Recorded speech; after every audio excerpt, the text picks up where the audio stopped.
Hello people, here we are today at Titan Machine Tool. I'm going to show you what we got going on today. It's kind of interesting, a little bit different. So we got this bar stock, 1.5 inch square bar stock. We have to turn round ends on them, 1.25 inch, 1.250. Actually slip fit for a sprocket or a bearing or whatever. So 1.250 plus nothing minus 2 on the ends, the shafts, the turned ends. So we got these babies here. They're 34.5 inches long, 1.5 inch square, 1018 cold rolled type material. We're gonna make them, we're gonna take off 4 inches on that end, 9 inches on the other end, and we're gonna turn these journals on them. After we turn the journals, we're gonna cut some keyways in them. I'll show you how I went about doing these guys, these gals. We got one in here already. I'll show you what we did. Okay. First thing I did was I milled these. I got 5 of them to do. I milled them the length, 34.5 inches long in the milling machine. Squared the end, milled them the length, 34.5 inches. Then I center drilled the ends, both ends.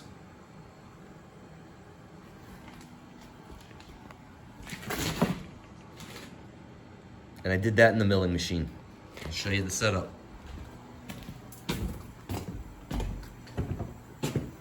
This is what we got here. We got our angle knee, angle plate. It's really not set up anymore. I just put this back here so that you can get the idea of what I was doing. Okay? So we got that guy clamped onto the table. The angle plate has a side rail connected to it right here. I can take that off. So now I have the edge is square. Everything's square. The edges are all square to each other. So I put that rail on there, and I know when I bank up against it, I'll be good. All right, so that's how we got that. And I got 5 of them to do, so I made this stop right here, this aluminum stop. So whenever I have to do long pieces, and I have to hang them off the table,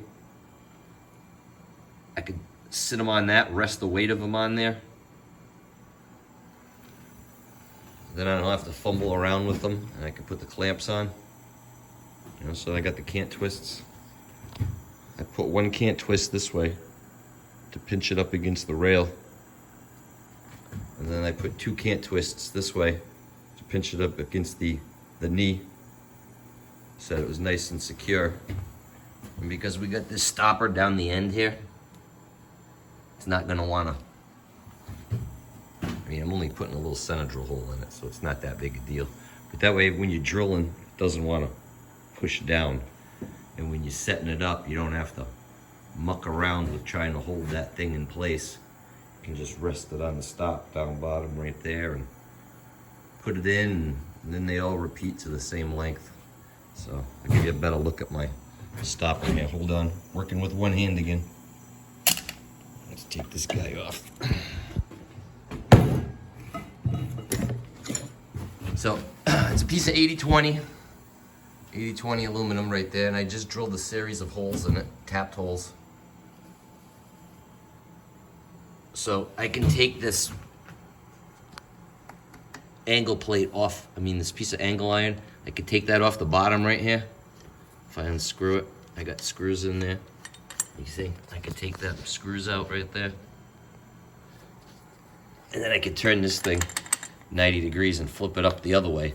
So then I'll have a shelf coming out if the parts aren't that long. If the parts aren't this long and I don't need all this length, take this guy off here. It's not tight, nothing's tight. Like I said, it's not. I only put the setup back here so that you can see how I did it. And I can take those guys off there. And then I can set this thing up along here. You know, the best way to do it would have been with the nut plates that go right inside that 80/20 track right there. I don't know if it's 80/20. I don't know if it's Masumi brand. I don't know if it's AccuFrame. I don't know what it is. But you got to have some little nut plates that go right inside of there. And then I could have just used a couple bolts and I could just slide this thing up and down and set it where I want it. But I didn't have the nut plates, so I just drilled and tapped some holes. And I could just put this thing where I want it, like this, and move it up to stop as I go. I get down here, flip it over, use it that way. Or if they're really long and I need to bank off the bottom, I got another set of holes right there. I just screw it up to it right there, and then I can sit the part on it while I clamp it in place. I made a little nut plate for it. It slides right into the T-rail, right into the T-rail right there. Made a little nut plate. Slide it in, screw it in place wherever you need it. So anyways, that's the little stop I got. So I set them up there, I center drilled them all, both ends. And when I center drilled them, I got Dykem here. So those were my banking surfaces right there. And when I flipped it around and did the other end, I used those same banking surfaces. Doesn't matter. I don't know if it really matters. If this material was real super sexy and straight and precise, it would matter. But this stuff, I mean, it's okay, but it's, when it's in the lathe, you can see it's not straight. It runs out a little bit. But anyways, after I got it center drilled on both ends, I need to turn one end, right? So I don't have a 4-jaw chuck. I do actually. I have a 4-jaw chuck for the south bend here, but I would have had to make an adapter because the Prototrack has a D16 spindle. So I would have had to make an adapter for the thread-on chuck, or I would have had to make a plate or something. I didn't have one. But what I did have, I had these jaws. I used these for something before. I had some sort of square job I was doing in the lathe. Now, they run out a little bit. They're not the best. 4-jaw chuck would be better. But it lets me grab that stock to drive it. So I could put that material right in there, grab it with the chuck so that I can drive it. It has a step down bottom, so the material stops at a certain point. So no matter how much pressure I put on it with the tailstock, it's not going anywhere. It's gonna stop at that point. But that let me grab the stock and hold on to it and drive it. And I will concede it ran out more than I would have liked it to. But when we're 34 inches down the other end, and we got the center down here, and the first end that I turned was 4 inches long. So when we're back here, and I have the center on it, this end was running pretty good. This end wasn't running too bad. So I turned up the 1.25 inch diameter, 4 inches long, first side. And then once I got a round end on it, I can chuck on it. So then I took them wacky jaws off, and I just put the regular jaws back on, and now I'm chucking on the 1.25 inch turn diameter. We got a center at this end now. Like I said, center drilled both ends when I started. So now we got this end supported. Now I got to turn 9 1/8 inches long. Same diameter, 1.25 inch, minus 2. Shooting for 1.248.5. So that's what we're gonna do. We'll turn this on, we'll get this going, and then I'll show you I have that mill set up to cut these keyways right here. I mean, cutting the keyway, no big deal. But I have to do them on both ends. This end needs one that's 6 inches long. But it's essentially gonna be the same setup, just change the program and go to town. So here we go. Got this all queued up here. Turn this bad boy on. All right. You can see it, that end. This end's runs okay. Good enough for what this does. Now the customer's hot for the parts. Everybody's hot for their stuff, right? So the customer's hot for the parts. And I told him I didn't have a 4-jaw chuck. He said it doesn't matter, just hold them and drive them any way you can, because the run out on these things in this direction is inconsequential. It doesn't matter how much it runs out this way. Right? This one's not too bad. That looks okay. It's not terrible. But anyways, they need the square because they got like these cogs on it. You know, Coswell cogs. They got these cogs, and instead of having a hole, they got a square drive through the middle. So one end of this shaft goes into a gearbox. The other end has a sprocket attached to it, or a belt, or whatever. But in the middle, it's got some cogs with a square drive, 1.5-inch square drive. So that's why we're using that right there. That's the purpose of the material and the function of the part. So let's turn on the spray. We're not going to watch this thing turn because it takes like 14 passes. The interrupted cut, you know, the machine doesn't like the interrupted cut. It does it. The tools don't like it. They do it, but I just kind of pussyfoot with it because this way, while this thing's running and making chips,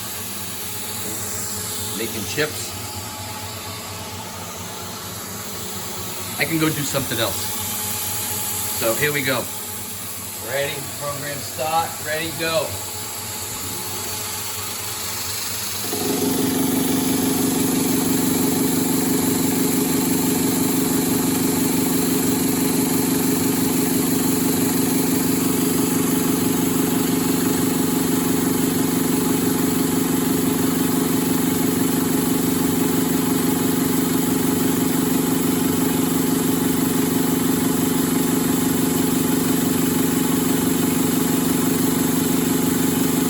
At a certain point, when this thing's cutting at around 1 inch 600, it gets sounding a little bit ugly.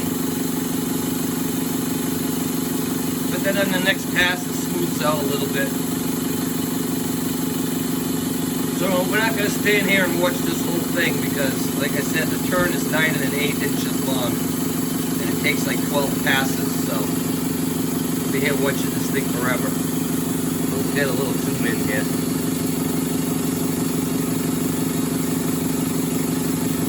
Interrupted cut. Alright, so while this guy's cutting, we'll go and start the mill up and cut a keyway.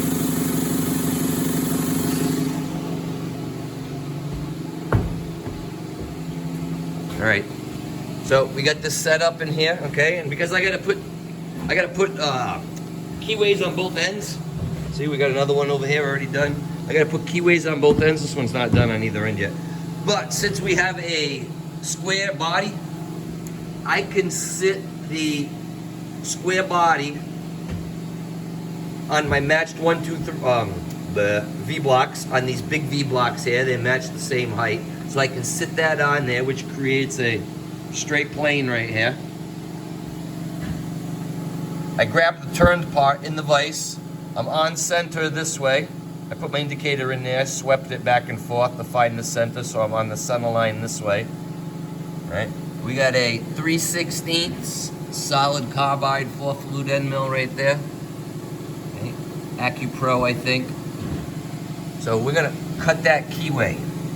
I already have the 0 set. I'll bring the tool down after I start it up, set it, put the juice on, and let it cut. And now I have multiple passes here. Okay, first one I lie, I lie a bunch of times. I'm a big liar. My pants are on fire. So the first one I tell it the tool's 250. We're making a 250 slot. So it runs right down the center line, like a roughing pass. Okay, and then because it's a 187 end mill, we have to move off center to size the 250. Okay, but I tell it it's a 250 end mill, so it goes right down the center, and then I tell it it's a 196 end mill, and then I tell it it's a 188 end mill, and then I tell it it's a 186 end mill because the tool's cutting a little bit undersized, it's worn out, and then I basically take another spring pass at 1,000 to 185 to size the slot. I use my gauge blocks. I have a stack up of gauge blocks here, 250 and 6/10. That way when this guy goes in and goes in the slot real nice, I know these standard off-the-shelf purchase keys fit in it, no problem. So that's where we're going here. We'll turn our spindle on. We'll bring the spray mist down where we're gonna need it. I queue up my program. I say it's a, first one says a 250 tool. Set my Z. I'm watching my readout. You can't see me, excuse me here. Working with one hand, sorry for the confusion.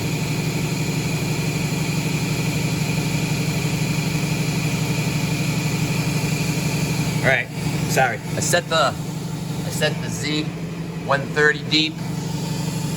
First pass. Here we go. Turn on the spray. Ooh, we got a lot of spray there. Cut back on the juice a little. There we go. That's a little better. All right, so solid carbide, 3/16 end mill. We're zipping there. We're around 1700 RPM. So first pass gonna go down in the middle. She squeals a little on the first pass sometimes. You know what they say about chatter, right? Reduce the speed, increase the feed, or just ignore it.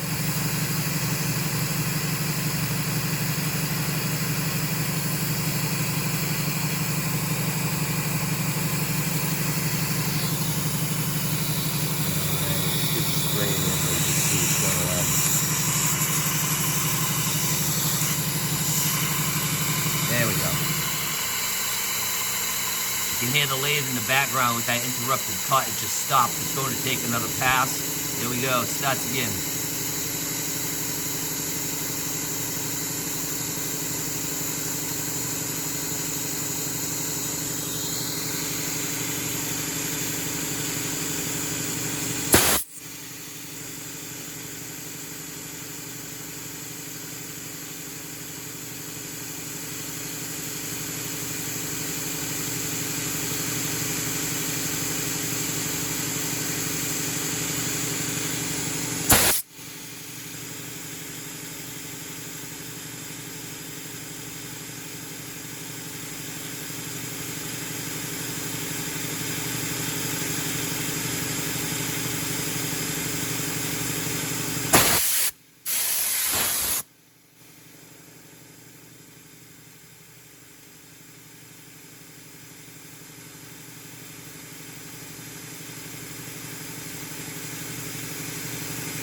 So I would never cut a 250 Keyway with a 250 end mill. I'd always use a smaller end mill, rough it all out, and then use the tool geometry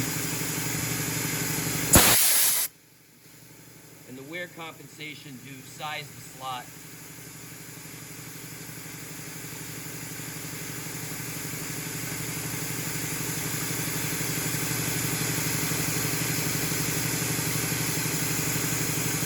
So on this first pass, we're really pussyfooting again.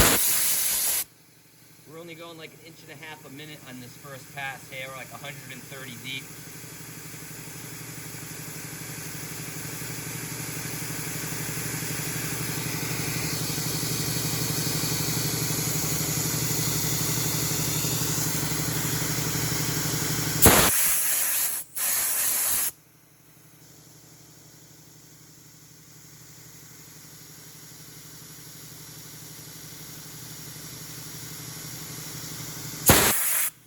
Pick up the pace on the way out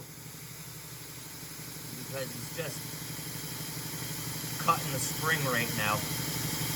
When you plunge into solid material like that, the end mill pulls to one side.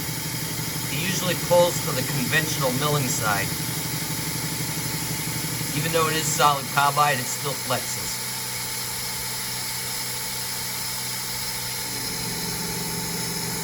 The lathe just started on another pass. We'll go back and take a look at the lathe when this is done.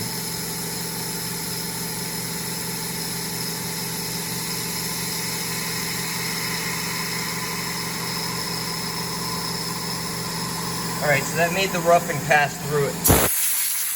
Basically took out almost all the material, and now we're just gonna go back and forth a few times to size this thing up.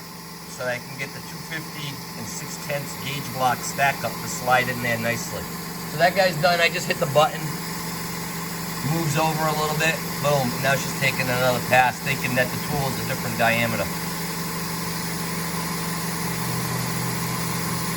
So here we go. It thinks it's a 196 tool now.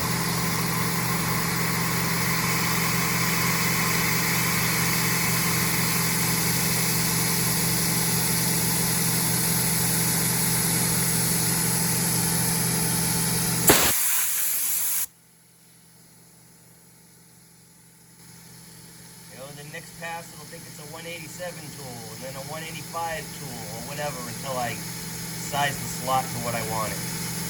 So we'll go back and check out the lathe.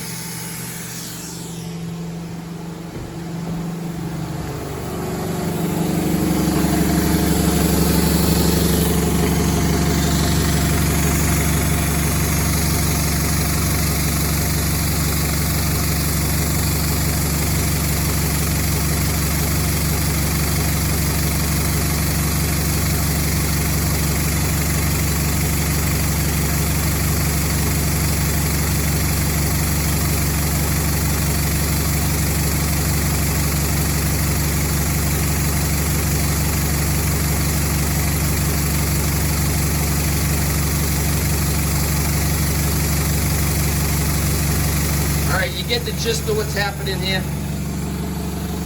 I don't think we want to keep watching it. We're up to 22 minutes. This is like one of my longest videos. So I hope you enjoyed what I presented to you today. If you like my content, please subscribe. Keep on watching and have a good day. Here we go. She's going back to the beginning and starting again.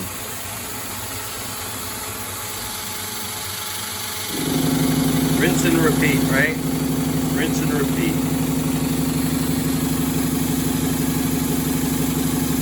All right, people. Adios.